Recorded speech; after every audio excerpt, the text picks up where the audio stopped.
Umumnya, influencer dapat menghasilkan keuntungan untuk dirinya sendiri.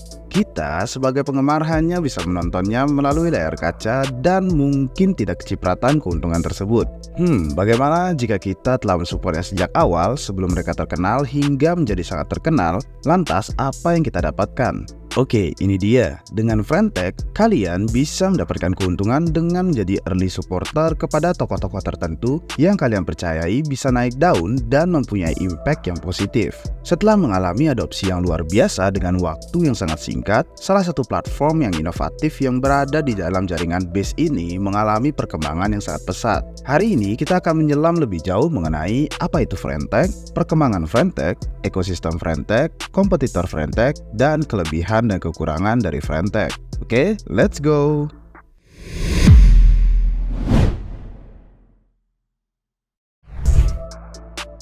Apa itu Friendtech? Friendtech adalah sebuah aplikasi di industri kripto yang bergerak di bidang social finance, di mana mereka menggabungkan media sosial dengan dunia keuangan, namun mengintegrasikan teknologi kripto dan juga blockchain.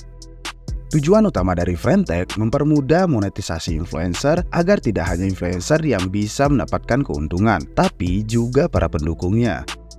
Friendtech mengintegrasikan Twitter sebagai media sosial utama dalam operasionalnya, jadi saat ingin menggunakan aplikasi tersebut, pengguna harus menghubungkan Twitternya ke aplikasi Friendtech.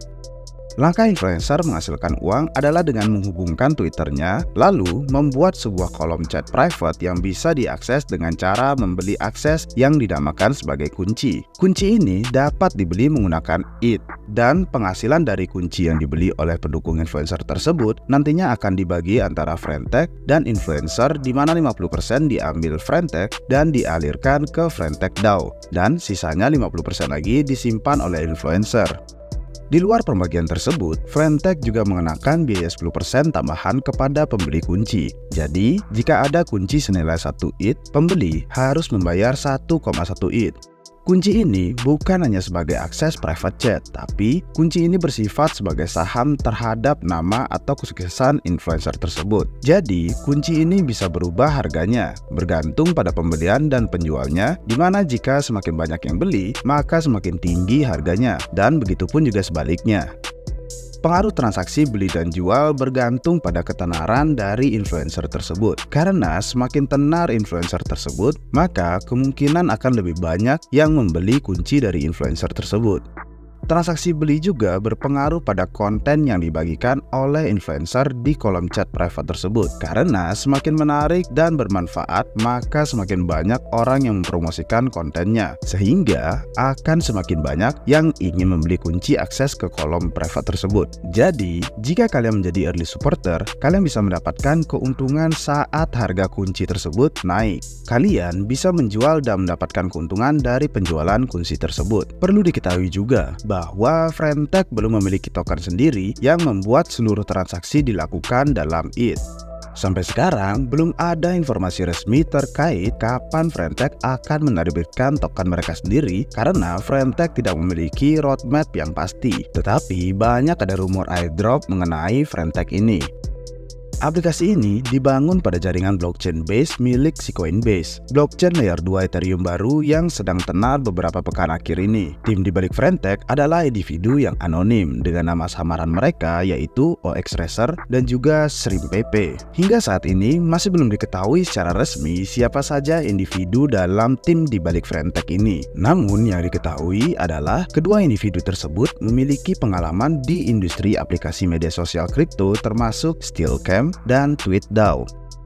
Proyek yang pernah dibangun oleh kedua individu tersebut saat ini tidak lagi berada dalam masa kejayaannya. Namun, waktu tenar, mereka mencapai volume transaksi hingga ratusan ETH, pencapaian yang mengesankan terutama dalam bear market saat ini.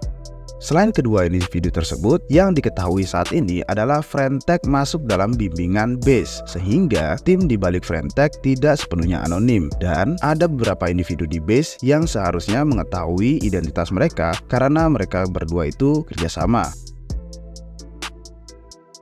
Perkembangan Friendtech.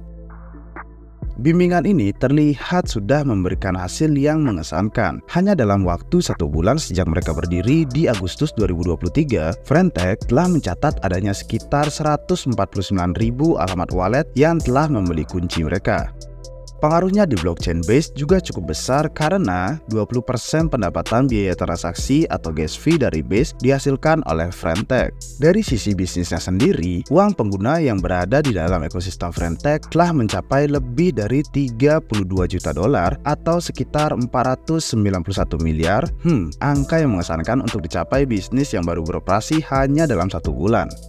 Para influencer yang menggunakan aplikasi tersebut juga telah mendapatkan penghasilan. Berdasarkan laporan Friendtech, sekitar 8,5 juta dolar atau sekitar 130 miliar telah dibagikan dalam bagi hasil untuk para influencer. Yang mengesankannya lagi adalah saat ini volume transaksi di Friendtech untuk jual beli kunci dan lainnya telah mencapai volume di atas 10 juta dolar atau 153 miliar per harinya. Seluruh transaksi ini tercipta karena Friendtech memiliki ekosistem yang cukup mengesankan.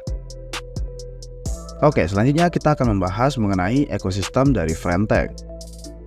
Friendtech adalah teknologi open source yang dimana berarti developer bisa membangun aplikasi lain atau membangun proyek baru yang terhubung dengan Friendtech. Untuk saat ini, telah ada beberapa aplikasi dalam ekosistem Friendtech yang mempermudah transaksi dan juga meningkatkan penggunaan aplikasinya. Salah satunya contohnya adalah Friendbook, sebuah aplikasi yang menghubungkan dirinya dengan Friendtech untuk mempermudah para pengguna Friendtech mengkurasi kolom dalam grup chat mana saja yang ingin mereka lihat tanpa perlu mengakses semua hal yang tersedia di Friendtech. Walau niat awalnya baik, lama-kelamaan Friendbook ini dianggap merugikan Friendtech karena saat ini niat aplikasi tersebut sudah bergeser untuk memberikan semua konten yang ada di grup atau kolom chat berbayar tersebut secara gratis. Oke, jelas sudah bahwa aplikasi ini merugikan Friendtech karena menghilangkan sumber pendapatan utama bagi Friendtech dan juga penggunanya. Untuk saat ini, tim Friendtech sedang berusaha menutup aplikasi tersebut. Nampaknya Friendbook masih bisa digunakan. Tetapi di luar Friendbook, ada beberapa teknologi yang dibangun dan benar-benar mempermudah untuk mendukung transaksi di Friendtech tanpa menyebabkan kerugian. Yang pertama ada Perps.tech, yang dimana merupakan aplikasi transaksi kontrak derivatif untuk seluruh kunci yang ada di Friendtech. Aplikasi ini mempermudah semua investor untuk transaksi kontrak derivatif sehingga tidak hanya bisa membeli kunci, namun pengguna Friendtech bisa melakukan posisi short terhadap kunci suatu influencer sehingga mendapat keuntungan saat harga kuncinya turun. Selain itu, terdapat dua alternatif lain untuk melakukan transaksi seperti ini, seperti DarkDex dan juga Hyperliquid, sehingga trader atau investor memiliki banyak pilihan untuk trading derivatif kunci dari seorang influencer. Namun perlu diingat bahwa semua kontrak tersebut bersifat perpetual, yang dimana artinya tidak ada memiliki waktu kadaluarsa dan bisa ditransaksikan kapan saja. Yang kedua adalah alat bantu untuk mempermudah penyebaran informasi dari Friendtech ke aplikasi lain. Alat bantu yang saat ini paling sering digunakan yaitu Friendtech Gems, yang merupakan sebuah Chrome extension untuk menyambungkan informasi dari Friendtech langsung ke Twitter. Alat ini sering digunakan oleh influencer untuk mempromosikan konten atau kunci mereka untuk meningkatkan penjualannya. Berikut ini ada beberapa alat yang bisa kalian gunakan untuk melakukan analisis demi mendapatkan kunci dengan potensi terbaik. Beberapa tools tersebut kalian bisa gunakan seperti Friendex, Friendtech.info, dan Friendtech.octave. Alat ini, jika kalian sandingkan di dunia kripto, hampir mirip dengan seperti CoinMarketCap atau CoinGecko, namun digabung dengan alat analisis on-chain seperti Glassnode dan juga CryptoQuant. Jadi, kegunaannya sangat luas dan juga pastinya mempermudah analisis kunci serta influencer untuk mempermudah pembeli mendapatkan keuntungannya. Oke, tools yang terakhir adalah bot untuk mempermudah mencari keuntungan melalui kurasi cepat dan mencari kunci yang potensial. Dua bot ini adalah Unibot di Telegram dan Meowl di Discord. Kedua tools ini memberi informasi secara otomatis terkait kunci yang potensial serta mempercepat proses pembelian kunci untuk mendapatkan keuntungan. Namun, perlu diketahui bahwa Unibot itu bersifat berbayar. Berbeda dengan tools-tools yang lain yang sudah disebutkan sebelumnya, semuanya itu gratis, namun butuh Connect Wallet untuk melihat kegunaannya lebih luas. Oke, sekarang kita bisa melihat bahwa Friendtech telah tumbuh menjadi proyek yang mengesankan. Maka dari itu, tumbuhlah kompetitornya. Mari kita lihat siapa saja kompetitor dari Friendtech. Kompetitor Friendtech. Secara menyeluruh, Friendtech memiliki beberapa saingan di dunia Web3 dan juga Web2. Tapi di pasar kripto saat ini Friendtech tidak memiliki saingan yang menggunakan mekanisme bisnis dan teknologi yang sama persis. Terdapat dua saingan utama di industri kripto, yaitu Lens yang dibangun di blockchain Polygon dan Farcaster di blockchain Solana. Namun, perbedaan utama antara kedua aplikasi tersebut dengan Friendtech adalah mekanisme kunci yang dimiliki oleh Farcaster yang bergerak layaknya saham terhadap influencer atau pencipta token. Dari sisi jumlah pengguna, Friendtech masih memimpin jauh dibandingkan kedua pesaingnya yang masih berada di angka puluhan ribu pengguna. Sehingga dari sisi Web3 saat ini Friendtech masih menjadi pemimpinnya.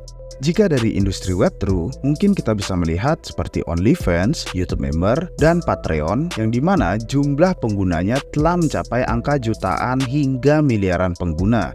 Untuk masalah ketenaran, Friendtech masih kalah dengan proyek Web2. Namun, ini akan menjadi pemicu untuk adopsi massal di Web3. Kelebihan dan kekurangan Friendtech.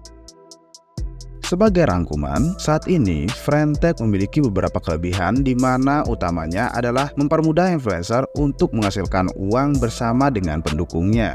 Hal ini disebabkan oleh influencer yang mendapatkan keuntungan dari penjualan kunci mereka, dan semakin banyak yang membeli, semakin naik harga kunci tersebut, sehingga pendukungnya yang telah membeli kunci di awal bisa mendapatkan keuntungan dari kenaikan harganya. Ditambah lagi, dengan adanya mekanisme smart contract, seluruh pembagian hasil keuntungan terjadi secara transparan, sehingga kemungkinan Friendtech melakukan kecurangan itu atau merugikan influencer menjadi sangat kecil.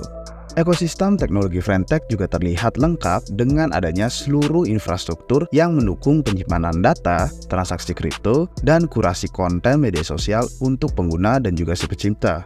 Friendtech juga memiliki DAO yang akan menjaga agar semuanya berjalan secara terdesentralisasi dan melalui persetujuan mayoritas investor serta komunitas, sehingga menjadi nilai tambah untuk menjunjung prinsip Web3 dan ekosistemnya.